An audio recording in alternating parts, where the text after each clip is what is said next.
Qızılağac Milli Parkı xüsusi mühafizə olunan təbii ərazilər şəbəkəsinin genişləndirilməsi, bioloji müxtəlifliyin qorunub saxlanılması, təbii resurslardan səmərəli istifadə və ekoturizmin inkişaf etdirilməsi məqsədi ilə Azərbaycan Respublikası Prezidentinin 2018-ci il 26 sentyabr tarixli sərəncamı ilə Lənkəran, Masallı və Neftçala rayonlarının inzibati ərazilərində yaradılıb. Milli Parkın ərazisində su bataqlığı, yarımsəhra və çəmənlik bitkiləri yayılıb. Rast gəlinən bitki növlərinə Xəzər şana gülləsi, ağ susam bağı, üç yarpaq, ox yarpaq, qamış, dəniz lığbəri, ciyan, duzlaq, çoğan, ətirli, yovşan, qarağan, gəngiz, şahsevdi, sarıbaş, heyvan növlərinə isə su bataqlı quşları, çöl donuzu, canavar, gücdə və sarı daxildir.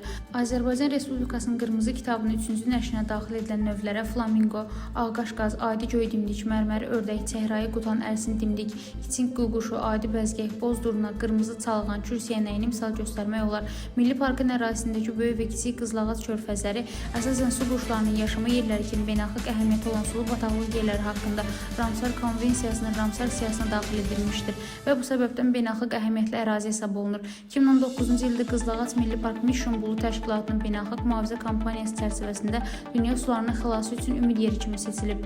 Rəna Rövşənqızı, BTV.